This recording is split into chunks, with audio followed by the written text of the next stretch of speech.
প্রিয় বন্ধুরা, সবাইকে স্বাগত জানাচ্ছি আমার বিধান আইটি হোম ইউটিউব চ্যানেলের পক্ষ থেকে। বন্ধুরা, সরকারি মাধ্যমিক বিদ্যালয় এবং কলেজের যে শিক্ষকরা রয়েছেন এমপিভুক্ত, সেই কলেজের এমপিভুক্ত শিক্ষকদের বদলির যে নীতিমালা 2026 সেটা প্রণয়ন করেছে সরকার। এই বদলি নীতিমালায় আপনারা কী কী শর্ত বা কী কী পদ্ধতিতে বা কী কী যোগ্যতা অনুসারে আপনারা বদলি হবেন সেই বিষয়েই একটি প্রজ্ঞাপন জারি করা হয়েছে।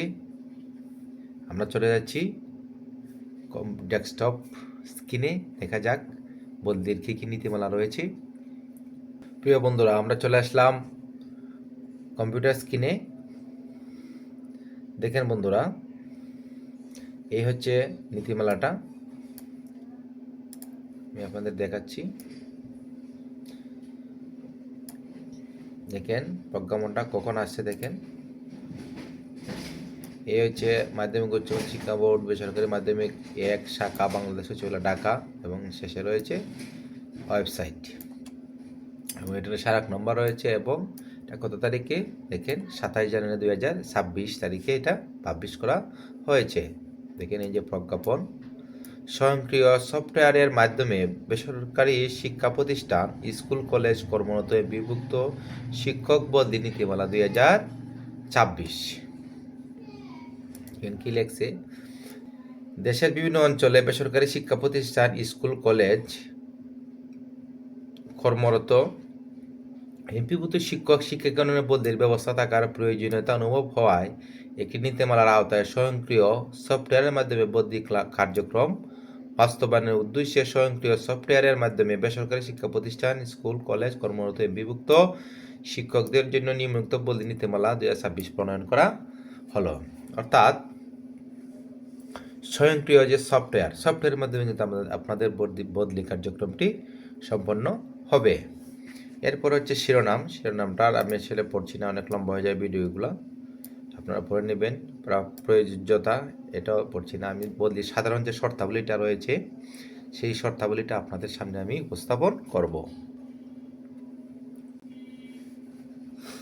দেখেন বদলির সাধারণ শর্তাবলী।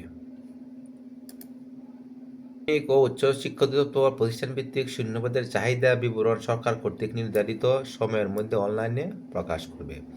অর্থাৎ এটা কিন্তু শূন্যপদের যে চাহিদা, সেই চাহিদাগুলো আপনার সরকার নির্ধারিত একটি সময়ের মধ্যে কিন্তু প্রকাশ করবে।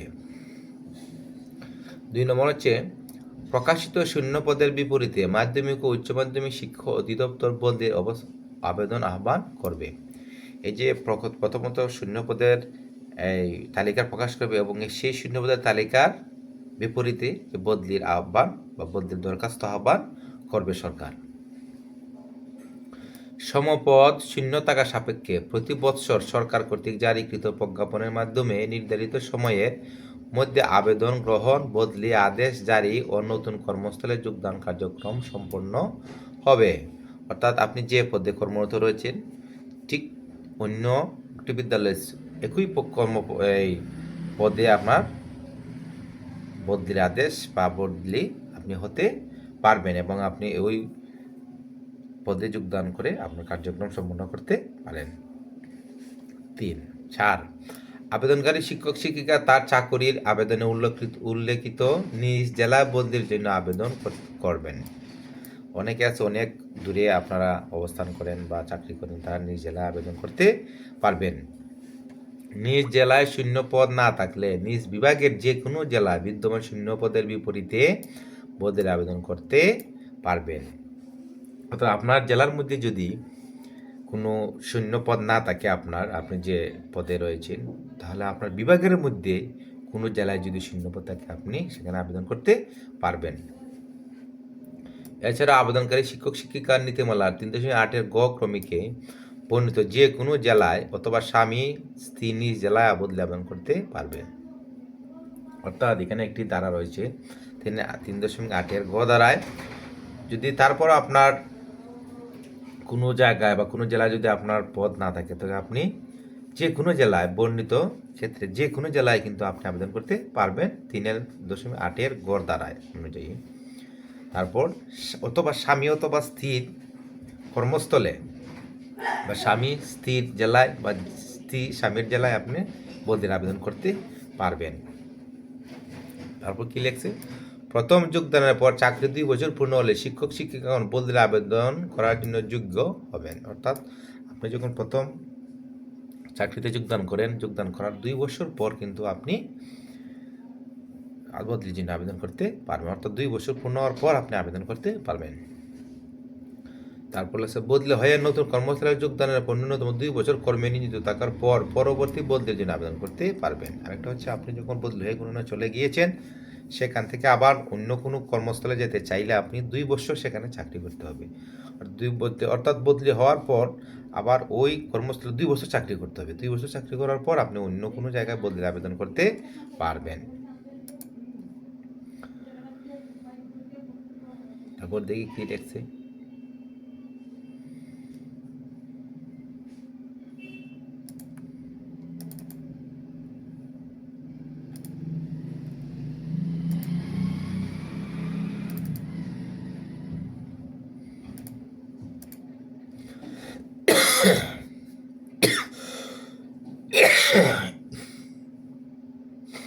প্রিয় বন্ধুরা দেখেন,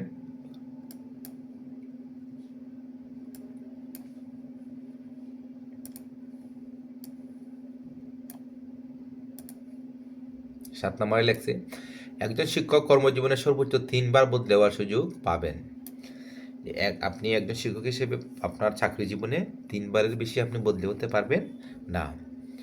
একটি শূন্য পদের জন্য একাধিক আবেদন পাওয়া গেলে নিম্নোক্ত অগ্রাধিকার বিবেচনা করতে হবে।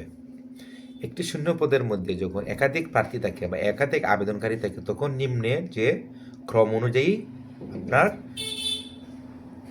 তাদেরকে নিয়োগ দেওয়া হবে। যেমন প্রথমত তারা নারীদেরকে প্রাধান্য দিবে, দেখেন নারী, এরপরে হচ্ছে দূরত্ব, এরপরে স্বামী বা স্ত্রীর কর্মস্থল, সরকারি আধা সরকারি স্বায়ত্তশাসিত এবং শিক্ষা প্রতিষ্ঠান।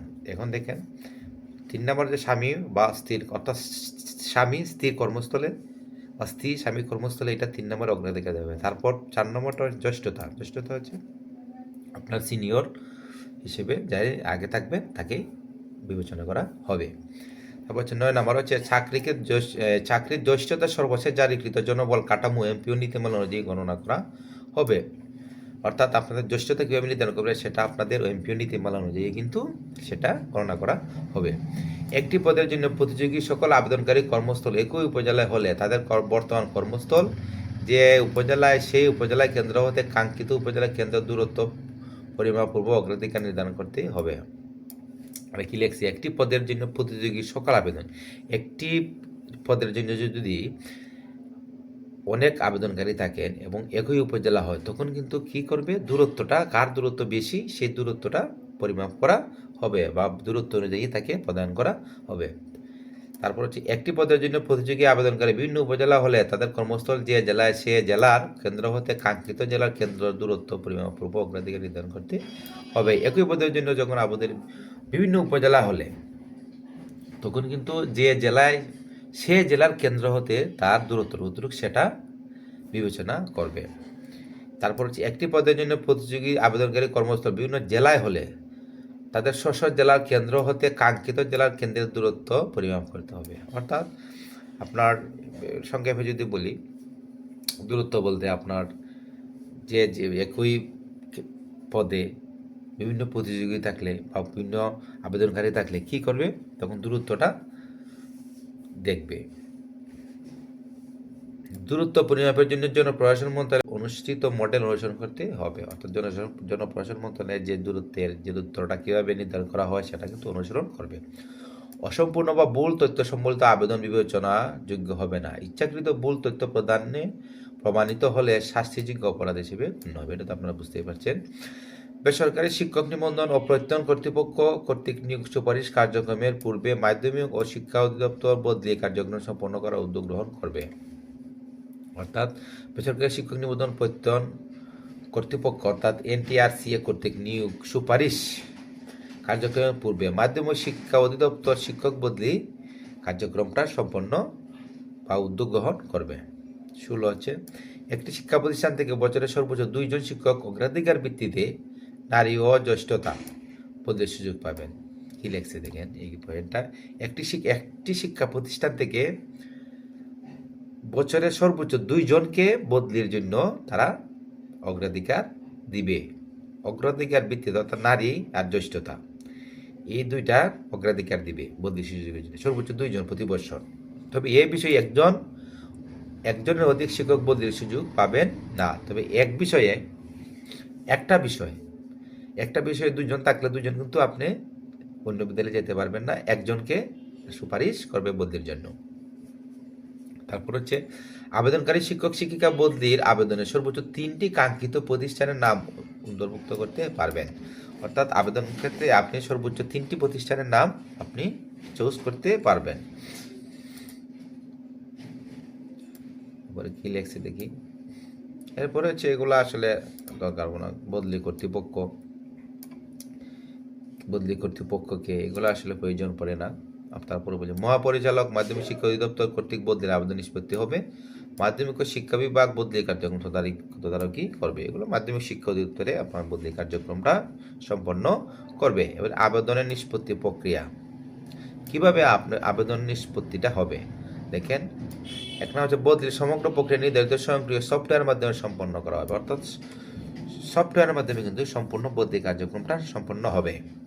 মাধ্যমিক ও শিক্ষা বিভাগ এর অনুমোদন ক্রমে মাধ্যমিক শিক্ষা অধিদপ্তর সফটওয়্যার তৈরি ও অনলাইন আবেদনের ফরম্যাট নির্ধারণ করবে। অর্থাৎ অনলাইনে একটি সফটওয়্যার মাধ্যমে তারা এই কার্যক্রমটা করবে। বদলিকৃত শিক্ষকদের ইন্ডেক্স পূর্বের প্রতিষ্ঠান থেকে বদলিকৃত প্রতিষ্ঠানে অনলাইনে ট্রান্সফার হবে। তারা বুঝতেই পারছে ইন্ডেক্সধারী যারা রয়েছেন তাদের অন্য বদলি হলে তা অনলাইনে কিন্তু ট্রান্সফার হবে। পারস্পরিক বদলির ক্ষেত্রে লিখিত আবেদনের প্রেক্ষিতে কর্তৃপক্ষ বদলি প্রদানের বিষয় নিষ্পন্ন করতে পারবেন।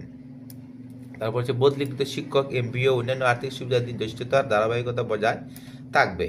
এগুলো তো আপনারা বুঝতেই পারতেছেন।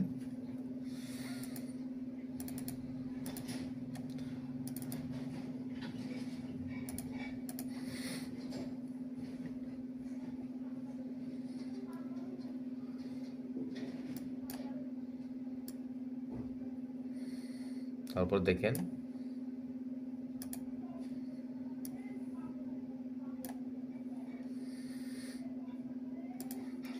বিবিধ আরো কি কি রয়েছে দেখেন। বদলি আবেদনের ভিত্তিতে বদলি অধিকারী হিসেবে দায়ী করা যাবে না। বদলিকৃত শিক্ষক কোনো ধরনের টিডিএ ভাতা পাবেন না। এগুলো তো আপনারা বুঝতেই পারতেছেন। আদেশ জারির 10 দিনের মধ্যে সংশ্লিষ্ট শিক্ষা প্রতিষ্ঠান প্রধান বদলিকৃত শিক্ষকদের অবমুক্তি নিশ্চিত করবেন। অর্থাৎ আদেশ জারির 10 দিনের মধ্যে কিন্তু আপনার যে বিদ্যালয়ের প্রধান রয়েছেন তিনি আপনাকে অবমুক্তি নিশ্চিত করবেন।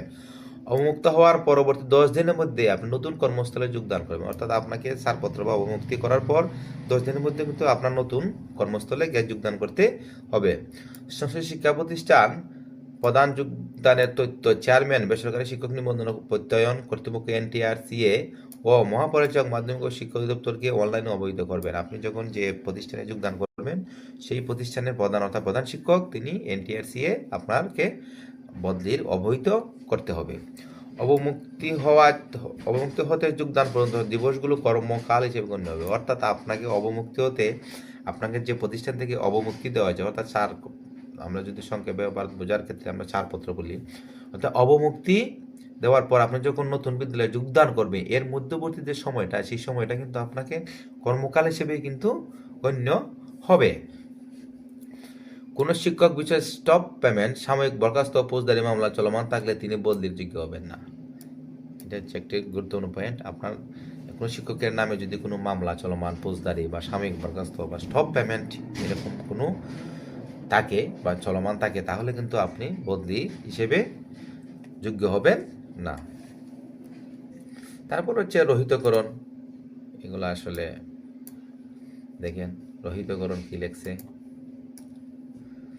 রহিতকরণ এই নীতিমালা জারি হওয়ার পর শিক্ষা মন্ত্রণালয় হতে জারিকৃত 19 ডিসেম্বর 2024 তারিখ স্মারক নং দেওয়া আছে। স্বয়ংক্রিয় সফটওয়্যার মাধ্যমে বেসরকারি শিক্ষা প্রতিষ্ঠানে স্কুল কলেজ কর্মরত এনটিআরসি সুপরিভুক্ত এমপিভুক্ত শিক্ষক বদলি 2024 রহিত করা হলো। অর্থাৎ 2026 সালে যে নীতিমালা প্রদান করেছে সেই নীতিমালা প্রদান করার সাথে সাথেই 2024 সালে যে নীতিমালা ছিল সেই নীতিমালাটা রহিত হয়ে গেছে। অর্থাৎ সেটা আর কার্যকরী হয়ে থাকবে না।